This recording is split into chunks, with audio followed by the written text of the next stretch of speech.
Professeur Engoulevent, bonjour. Je vais vous laisser le soin de vous présenter.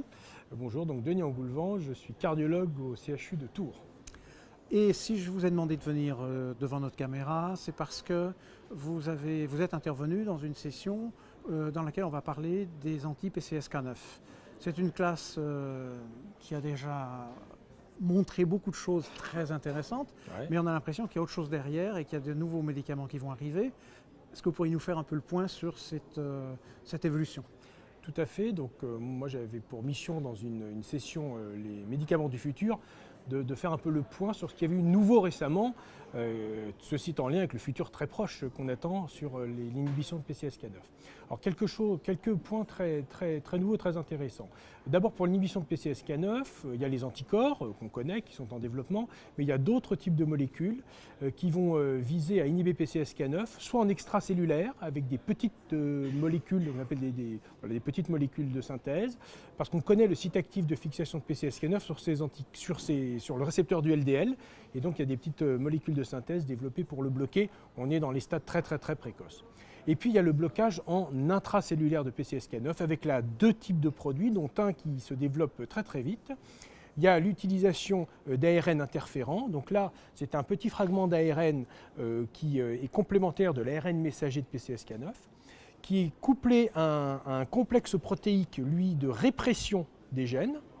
Et lorsque ce couple d'ARN interférent se colle sur l'ARN messager de PCSK9, il le casse en deux. La protéine n'est plus traduite, n'est plus produite, et donc il n'y a plus de PCSK9 produit en intracellulaire. Donc ça, c'est le mode d'action. Maintenant, qu'est-ce que ça donne chez l'homme? Des résultats très intéressants qui ont été présentés récemment à l'AHA, c'est l'étude Orion, qui montre qu'avec une injection, on arrive à baisser PCSK9 et le LDL durablement jusqu'à 6 mois. Donc on pourrait imaginer, si ce médicament, je dirais, continue son développement sans péripéties, d'avoir une inhibition durable et prolongée de PCSK9 et une baisse durable et prolongée du LDL avec une injection tous les 6 mois, voire tous les 3 mois, en fonction, je dirais, de l'analyse pharmacocinétique. Donc très prometteur, mais point d'interrogation, que se passe-t-il en termes de sécurité d'emploi quand on bloque PCSK9 dans la cellule et non pas en extracellulaire, ce que font les anticorps? Là, on ne sait pas. Deuxième concept de blocage intracellulaire, les ARN antisens, c'est pareil, c'est quelque chose qui se colle sur l'ARN messager et empêche sa traduction. Donc au final, on aboutit à la même chose, mais là, on n'a pas encore de données de pharmacocinétique importantes chez l'homme. Donc on a des évolutions prévisibles. Ces évolutions, est-ce que, d'après ce que vous dites, j'ai l'impression que ça ne va pas nous mener à avoir une pléthore de molécules comme on a une pléthore de statines, mais plutôt des classes qui, en inhibant PCSK9, vont quand même avoir des modes d'action différents. Alors voilà, et peut-être d'utilisation différente. Alors des modes d'action différents, d'utilisation différente, et puis peut-être aussi des effets différents, parce qu'on connaît bien le rôle de PCSK9 sur le récepteur du LDL, sur son homéostasie, son recyclage, son non-recyclage, et donc le blocage extracellulaire et ses effets sur le LDL, et très bientôt sur la clinique. En intracellulaire, on ne sait pas, puisque PCSK9 est impliqué dans d'autres voies métaboliques, au niveau du rein, au niveau des neurones. Donc, on ne sait pas. Il y a même des travaux fondamentaux qui suggéraient qu'éventuellement, bloquer PCSK9 au niveau des cellules neuronales pourrait, je dis bien au conditionnel, avoir un effet protecteur sur l'ischémie-reperfusion. Alors, il y a un autre aspect intéressant qui a été publié cette année. C'est une étude de randomisation mendélienne sur les variations de PCSK9.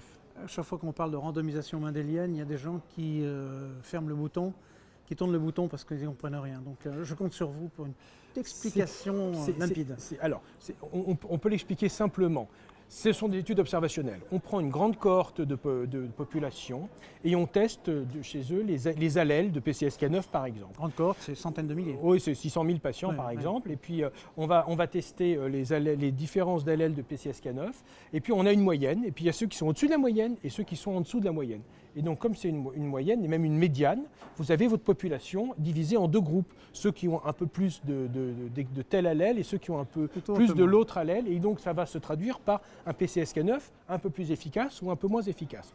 Donc comme ça, vous avez vos deux groupes. Et ces deux groupes, vous les avez finalement randomisés a posteriori, parce que les gens n'ont pas été randomisés à la naissance, mais on constate qu'on peut faire deux groupes. Donc c'est comme si c'était une randomisation. Et ensuite, ces deux groupes, on va les comparer. Et donc ils ont comparé, c'est Ferenc qui a fait ça, il fait ça tout le temps d'ailleurs, il a encore fait dans le New England, il a comparé les deux groupes et il a regardé simplement donc le taux de PCSK9, donc il y en a un peu plus dans l'un, un peu moins dans l'autre.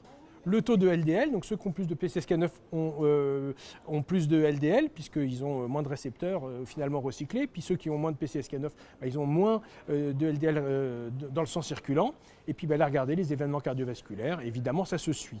Alors, ça n'est pas comme une intervention pharmacologique, c'est une variabilité génétique qui entraîne une susceptibilité plus ou moins importante à avoir du PCSK9, moins de récepteurs de LDL et un peu plus de LDL circulant et un peu plus d'infarctus du myocarde. Mais ça confirme le fait qu'effectivement, il y a bien un lien. Ce lien avait été montré également avec l'HMG coenzyme réductase et il a même montré qu'il y avait un effet additif des deux. Très intéressant dans cette étude de randomisation, il montre aussi, comme on l'avait montré avec l'HMG coenzyme réductase, lorsqu'elle est plus réprimée, eh bien, quand il y a moins de PCSK9, il y a moins d'événements cardiovasculaires, mais il y a un peu plus de diabète. Ça nous rappelle les études sur intensification du blocage d'HMG coenzyme réductase par les fortes doses de statine et un peu plus de diabète. Donc question, est-ce qu'il y a toujours ce lien entre moins de LDL circulant et plus de diabète? Point d'interrogation. Mais on a une petite réponse, parce qu'il y a une méta-analyse, ou plutôt une analyse poolée des patients avec l'alirocumab, des études donc Odyssée, a cherché à voir s'il y avait plus de diabète quand on baissait beaucoup le LDL avec cet anticorps. La réponse est non. La réponse est non. Mais dans le cas de l'alirocumab, on a bloqué PCSK9 dans le sang, pas dans la cellule. Donc là, on avance un peu dans ce chemin de différence entre l'intracellulaire et l'extracellulaire. Mais je pense, et vous l'auriez dit, qu'il ne faut pas se dissocier de la clinique parce qu'on a eu montré au début des statines qu'il y avait des populations à LDL génétiquement bas, des populations à LDL génétiquement élevées. On avait la conviction qu'ils ne se comportaient pas pareil en termes de risque. Exactement. Il a quand même fallu faire tout le développement clinique derrière. Ça ne dispense pas. Non, non, Hein, absolument. c'est important, hein. Non, non, bien sûr. Ça ne fait que valider et prouver des concepts. Et puis, ce n'est pas la même chose de naître avec un LDL bas toute sa vie, c'est probablement protecteur, et puis de faire un infarctus un jour et de recevoir ensuite un traitement qui va vous le faire baisser. Là, on ne peut pas comparer. C'est important de le préciser parce que de temps en temps on oublie. Est-ce qu'il y a d'autres sessions particulières ou des choses que vous attendez Alors, disons en 2017 quoi. Alors évidemment, on a eu en 2016 aussi les résultats de l'étude GLAGOF avec cette fois-ci l'évolucumab qui avait montré que de fortes baisses du LDL avec l'évolucumab faisaient régresser dans une certaine mesure la plaque d'athérome, mais on n'est pas sur les événements cliniques et ce qu'on attend bien entendu, c'est dans 2 mois à l'ACC, la publication des résultats de Fourier, plus de 27 500 patients, un suivi moyen supérieur à 2 ans, plus de 1600 événements attendus, l'étude on sait qu'elle est terminée, on va avoir les résultats, est-ce que la baisse intensive du LDL cholestérol par un anticorps anti-PCSK9 fait baisser les événements cardiovasculaires et la mortalité? On l'espère. Suspense insoutenable pendant 3 mois. Plus que 2 mois, Plus que 2 heureusement. mois. On souffre. Merci beaucoup. Merci, et puis c'est un plaisir. on va être appelé à se revoir parce qu'il y a encore, ça bouge. C'est un domaine qui bouge.